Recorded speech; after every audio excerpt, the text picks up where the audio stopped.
स्वागत है आपका अपने YouTube चैनल अपनी पाठशाला पर। और आज हम बात करेंगे भारतीय राज्य व्यवस्था का एक महत्वपूर्ण टॉपिक, संविधान की प्रस्तावना।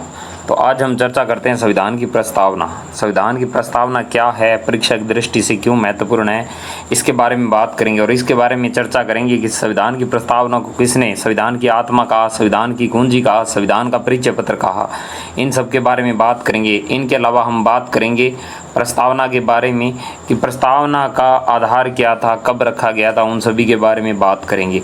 तो चलिए हम सबसे पहले बात करते हैं इसके कुछ शब्दों के बारे में। संविधान की आत्मा, संविधान की कुंजी और संविधान का परिचय पत्र, यह बात किसने कही? ये कही N.A. पालगीवाला। उन्होंने प्रस्तावना को कहा संविधान की आत्मा, संविधान की कुंजी और संविधान का परिचय पत्र।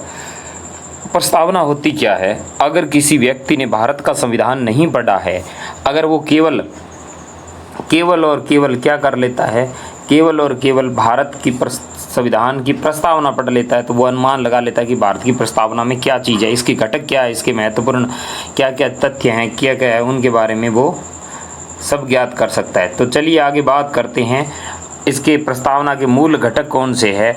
तो इसके चार मूल घटक है, उनके बारे में चर्चा करते हैं। और वो चार कौन कौन से हैं उनकी बात पहले हम बात करते हैं। इसका पहला एक नंबर है सत्ता का स्रोत क्या है। सत्ता का स्रोत यानी शक्ति किसके पास में है। तो भारत की प्रस्तावना कहती है कि जो सत्ता है, जो शक्ति है, भारत की जनता के पास में है। जैसे उसके जो पहले ही वर्ड है वो क्या है, हम भारत के लोग, we the people of India. यहाँ पर ना तो we the people of India के अलावा ना हम we the people of Hindu, we the people of Sikh, we the people of Muslim, ऐसा कोई भी शब्दों का प्रयोग नहीं किया गया। यहाँ पर जो शब्द किया गया है हम भारत के लोग, यानी we the people of India शब्द का प्रयोग किया गया। तो यहाँ से पता चलता है कि भारत में जो अंतिम शक्ति है वो किस में है, जनता में निहित है। तो एक प्रश्न यहाँ से बन गया। दूसरा प्रश्न, राज्य की प्रकृति, नेचर कैसा है। देखो किसी भी व्यक्ति का नेचर कैसा होता है उसके हाव भाव से, चाल डाल से पता चल जाता है। उसी प्रकार राज्य की प्रकृति कैसी है। तो अगर कोई व्यक्ति भारत के इन शब्दों को पढ़ ले प्रस्तावना के, संपूर्ण प्रभुत्व संपन्न, समाजवादी, पंथ निरपेक्ष, लोकतंत्रात्मक और गणराज्य, इन शब्दों को पढ़ ले तो उसको पता चल जाएगा कि भारत एक सॉवरेंट कंट्री है, यानी भारत एक संप्रभु राष्ट्र है। संप्रभु राष्ट्र क्या होता है? जो किसी भी देश के अधीन ना हो, आंतरिक और बाह्य रूप से किसी के अधीन ना हो, उसे संप्रभु राष्ट्र कहते हैं। समाजवादी यानी जाति, धर्म, लिंग के आधार पर किसी के साथ भेदभाव ना किया जाए, उसे समाजवादी देश कहते हैं। पंथ निरपेक्ष, सभी धर्मों का सम्मान करने वाला जो राष्ट्र होता है उसे पंथ निरपेक्ष कहते हैं। लोकतंत्रात्मक, जहाँ पर डेमोक्रेसी होती है, जनता का शासन जनता के लिए होता है। गणराज्य का मतलब क्या होता है? गणराज्य का मतलब होता है कि वहाँ का जो संवैधानिक प्रमुख है वो लोगों के बीच में से चुना जाएगा, यानी राष्ट्रपति लोगों के बीच में से अप्रत्यक्ष चुना जाएगा। ये हमारी प्रस्तावना की प्रकृति है, राज्य की प्रकृति है। चलिए जी अगली बात करते हैं। पॉइंट नंबर 3 जो घटक है उसके बारे में बात करते हैं कि घटक नंबर 3 क्या कह रहा है, उसके बारे में चर्चा कर रहे हैं। तो उसमें आएगा उद्देश्य क्या है प्रस्तावना का। देखो हर किसी का उद्देश्य होता है। जैसे आपका उद्देश्य है नौकरी लगना, सरकारी सेवा में चयन करवाना, उसी प्रकार संविधान का उद्देश्य क्या है। प्रस्तावना के माध्यम से हमें पता चलता है कि सभी नागरिकों को क्या मिलेगा, न्याय मिलेगा, स्वतंत्रता मिलेगी, समता मिलेगी, यानी जस्टिस, लिबर्टी एंड इक्वालिटी, ये तीनों चीज़ें मिलेंगी। तो यहाँ से उद्देश्य पता चलता है कि हमारा जो संविधान है सभी को न्याय देने की बात करता है, सभी को स्वतंत्रता देने की बात करता है और सभी को समता देने की बात करता है। और इसके साथ बंधुत्व की बात करता है, भ्रातृत्व की बात करता है, ब्रदरहुड की बात करता है।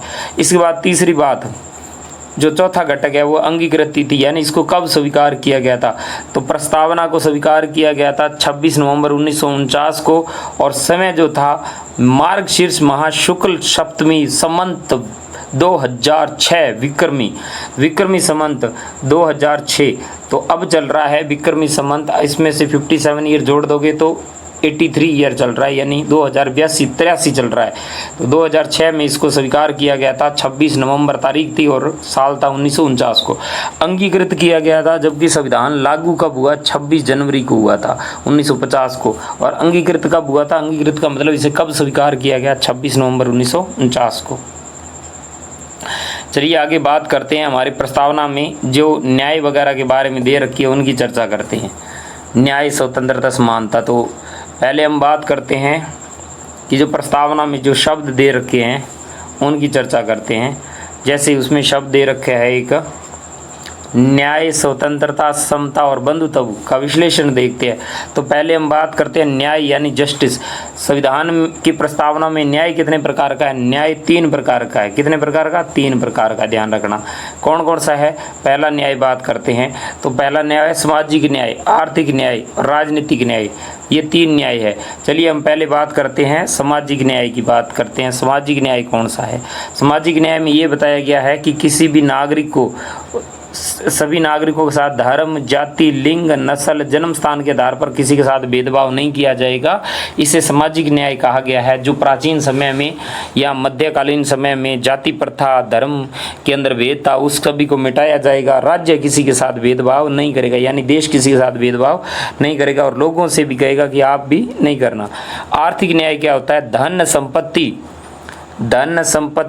असमानता को समाप्त करना, आर्थिक कारणों के आधार पर विभेद को कम करना। यानी कहने का मतलब है अमीर और गरीब की जो खाई है उसको कम करना, कि अमीर और अमीर हो जाए और गरीब और गरीब हो जाए, ये चीज़ नहीं होनी चाहिए। संसाधन है, उत्पादन के जो संसाधन है उन पर सभी का समान प्रतिनिधित्व मिले, सभी को समान मौका मिले, ये राज्य प्रयास करेगा। इसे आर्थिक न्याय कहते हैं। अब है राजनीतिक न्याय। राजनीतिक न्याय कौन सा होता है? राजनीतिक न्याय में होता है कि सभी नागरिकों को समान राजनीतिक अधिकार प्राप्त हो, जैसे वोट देने का अधिकार, चुनाव लड़ने का अधिकार, सरकारी पद पाने का अधिकार। ये राजनीतिक न्याय है, सभी को मौका मिले। सरपंच के चुनाव आ रहे हैं, आप कोई भी फॉर्म भर सकती हो, इसे राजनीतिक न्याय कहा गया। तो ये राजनीतिक न्याय है। अब बात आती है कि सामाजिक, आर्थिक और राजनीतिक न्याय कहाँ से लिया गया है?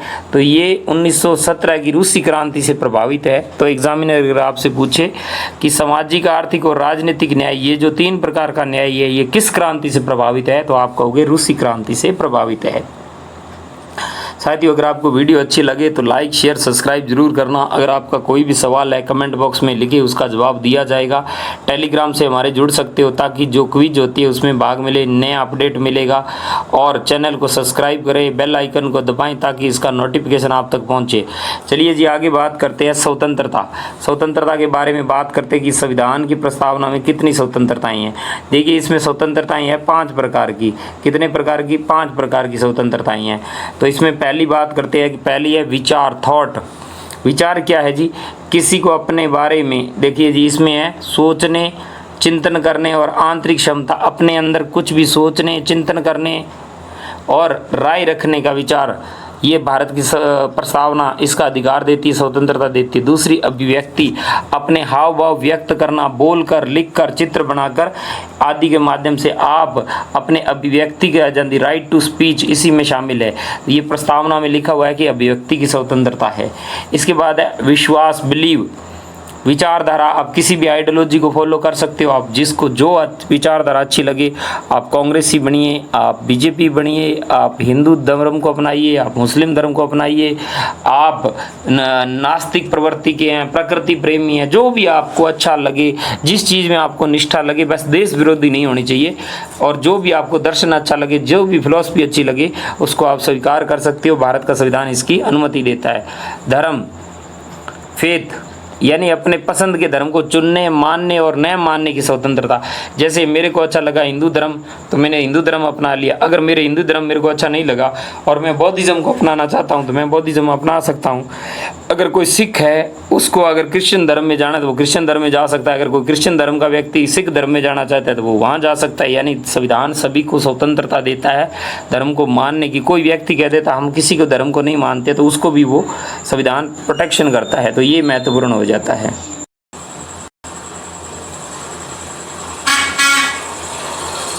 तो यहाँ अपने आ जाएगी, अगला आ जाएगा जो अगली बात है उपासना। उपासना की स्वतंत्रता, यानी अपने धर्म, रीति रिवाज, प्रार्थना, पूजा पद्धति अपने आचरण करने की, यानी अपने धर्म को, अपने ईश्वर की आराधना करने की जो पद्धति है, जिस प्रकार से अपने ईश्वर को वो पूजा अर्चना कर सकते हैं, उसकी स्वतंत्रता वह उस प्रकार मान सकता है। तो भारत के संविधान में जो प्रस्तावना में 5 प्रकार की तो स्वतंत्रता है। कितने प्रकार की? 5 प्रकार की स्वतंत्रता, 3 प्रकार के न्याय व 2 प्रकार की समता है। तो 352 याद रखना। आगे चर्चा करते हैं। समता के बारे में। तो समता के बारे में हम चर्चा करते हैं। इसमें जो हमारा रहेगा, समता कितने प्रकार की? समता 2 प्रकार की, यानी इक्वालिटी कितने प्रकार की? 2 प्रकार की। कौन कौन सी है? पहले हम बात करते हैं इसमें जो आएगी प्रतिष्ठा की समता, स्टेटस। अब ये क्या चीज़ है? समाज में प्रत्येक व्यक्ति को समान स्थान, कानूनी दर्जा समान प्राप्त हो, किसी के विशेषाधिकार न हो, स्पेशल यानी वीआईपी कल्चर ना हो, सभी को इक्वल समझा जाए। जैसा व्यक्ति बड़ा व्यक्ति है वैसे ही छोटा व्यक्ति, यानी कोई छोटा बड़ा कोई ना हो, सभी को समानता समझाई। इसे कहते हैं स्टेटस, प्रतिष्ठा की समता। किसी के साथ भेदभाव नहीं किया जाएगा। अवसर की समता, राइट टू अपॉर्चुनिटी। अपॉर्चुनिटी क्या है? कि सभी को मौका मिले। क्या मिले? सभी को मौका मिले। अवसर की समता यानी प्रत्येक नागरिक को बिना किसी भेदभाव के व विकास व योग्यताओं के प्रदर्शन करने का समान अवसर मिले। यह अनुच्छेद 16 से प्रभावित है। आगे इसके बारे में चर्चा करेंगे। बंधुत्व, जो अगला हमारा घटक है वो कौन सा है? बंधुत्व यानी भातृत्व, ब्रदरहुड है, उसके बारे में बात करेंगे। तो ब्रदरहुड के बारे में बात करें तो व्यक्ति की गरिमा। व्यक्ति की गरिमा क्या मतलब है? यह सुनिश्चित करना है कि नागरिकों को, प्रत्येक नागरिक को मानवीय सम्मान सुरक्षित रहे, यानी एक मानव होने के नाते जो गरिमा में अपूर्ण जीवन हो उसका, इस बात का भी ध्यान रखें, यानी व्यक्ति को पूर्ण सम्मान मिले। अगली बात है राष्ट्र की एकता और अखंडता, यानी यहाँ पर बात की गई है राष्ट्र की एकता और अखंडता, देश की भौगोलिक, सांस्कृतिक, भावात्मक एकीकरण को अक्षुण्ण रखना। यानी हम लोग चाहे हमारी भाषा अलग है, हमारा क्षेत्र अलग है, हम अलग अलग राज्यों से आते हैं, लेकिन हम एक बात कभी नहीं भूलनी चाहिए कि हम इंडिया किसके निवासी हैं? भारत के निवासी हैं। ये बात हमें कभी नहीं भूलनी चाहिए। हम भारत के निवासी हैं, इंडिया के निवासी हैं। तो ये चीज़, भारत की एकता में विश्वास करना सभी के लिए अनिवार्य है। हमारी निष्ठा अपने देश के प्रति होनी चाहिए, ना कि किसी धर्म के प्रति। आगे बात करते हैं प्रस्तावना में संशोधन। देखिए प्रस्तावना में क्या संशोधन कर सकते हैं? बिल्कुल कर सकते हैं। कब हुआ जी? आज तक ये सिर्फ एक बार हुआ है जिस प्रस्तावना में संशोधन। कितनी बार हुआ है? एक बार हुआ है जी। तो चलिए बात करते हैं एक बार कब हुआ, इसकी चर्चा कर लेते हैं। एक बार संशोधन हुआ, 42वां संविधान संशोधन 1976 को हुआ। इंदिरा गांधी का समय था और केशवानंद भारती मामला था। केशवानंद भारती मामले में ये कहा गया कि प्रस्तावना संविधान का अंग है, अगर संसद चाहे तो इसमें संशोधन कर सकती है। तो हमने 42वां संविधान संशोधन 1976 को किया और इसकी लागू होने की तिथि भी रखी। लागू होने की तिथि क्या रखी है? यहाँ जो 42वां संविधान संशोधन करने के बाद में 3 जनवरी 1977 यानी 77 को ये प्रभावी हो गया था और इसमें 3 शब्द जोड़े थे। कौन कौन से जोड़े थे उनकी चर्चा करते हैं जी। तो पहला शब्द था समाजवादी, पंथ निरपेक्ष और अखंडता शब्द जोड़ा था। इसमें क्या था? राष्ट्र की एकता के स्थान पर राष्ट्र की एकता और अखंडता शब्द जोड़ दिया गया था। तो ये इंपॉर्टेंट हो जाता है। चलिए जी आगे बात करते हैं। महत्वपूर्ण निर्णायक मामले कौन से है? तो एक मामला आता है 1960 में, बेरूबाड़ी संघ मामला, यानी बेरूबाड़ी क्षेत्र मामला आता है 1960 को। और वो क्या होता है? उसमें जो सर्वोच्च न्यायालय है वो निर्णय देता है कि प्रस्तावना संविधान का अंग नहीं है, इसमें संशोधन नहीं किया जा सकता। बेरूबाड़ी मामले में साल याद रखना, साल था 1960 का। तो एग्जामिनर आपसे पूछेगा कि किस मामले में सर्वोच्च न्यायालय ने अपना निर्णय दिया कि प्रस्तावना संविधान का भाग नहीं है, तो आप कहोगे बेरूबाड़ी क्षेत्र मामला या बेरूबाड़ी संघ मामला, याद रखना आप। इसके बाद जो अगला है मामला, 13 साल बाद में सर्वोच्च न्यायालय अपने ही दिए हुए निर्णय को बदल देता है और उसकी जगह पर क्या निर्णय देता है? केशवानंद भारती मामला। केशवानंद भारती मामले का साल याद रखना, कब आया था? ये आया था 1973 को आया था केशवानंद भारती मामला। तो इसको थोड़ा सा ध्यान रखना। इसमें क्या ऐतिहासिक फैसला में महत्वपूर्ण पूर्व का दिया हुआ फैसले को बदल दिया और प्रस्तावना को संविधान का अभिन्न अंग माना और ये कहा कि संसद चाहे तो 368 के माध्यम से संशोधन कर सकती है। लेकिन यहाँ पर एक जो महत्वपूर्ण बात आई केशवानंद भारती मामले में, वो आई मूलभूत ढांचे की, यानी बेसिक स्ट्रक्चर की बात आई कि बेसिक स्ट्रक्चर नहीं बदला जा सकता है, बाकी सब कुछ बदला जा सकता है। तो बेसिक स्ट्रक्चर क्या है, मूल ढांचा क्या है, समय समय पर भारत की सर्वोच्च न्यायालय ने इसके बारे में अलग अलग फैसलों से दोहराया है। इसी प्रकार एक मामला आता है LIC का मामला 1995 में, और उसमें फिर ये दोहराया जाता है, न्यायालय ने पुनः दोहराया कि प्रस्तावना संविधान का आंतरिक और अभिन्न भाग है। तो बेरूबाड़ी मामले में तो नहीं माना था, लेकिन केशवानंद भारती मामले में मान लिया गया था। तो एग्जाम की दृष्टि से ये महत्वपूर्ण हो जाते हैं।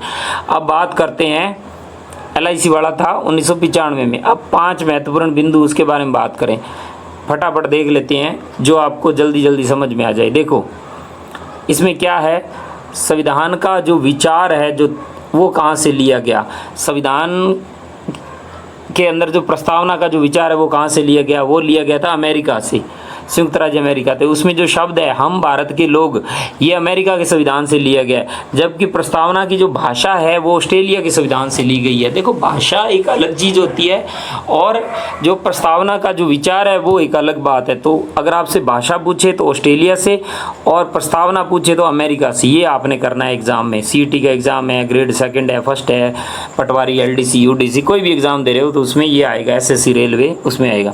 न्याय के प्रकार, तो कितने न्याय है, तो मैंने पहले ही बता दिया था कि प्रस्तावना में 3 प्रकार के न्याय है, सामाजिक, आर्थिक और राजनीतिक, 3 प्रकार के न्याय है। तो एग्जामिनर अगर आपसे पूछे कि न्याय कितने प्रकार के हैं, तो न्याय 3 प्रकार के।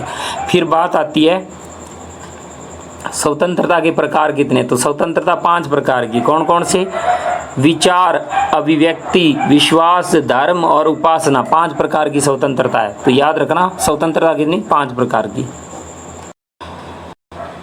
आगे आई समता के प्रकार। समता के प्रकार कितने, समता, इक्वालिटी कितने, 2 प्रकार की है। कौन कौन सी, 2 प्रकार की है।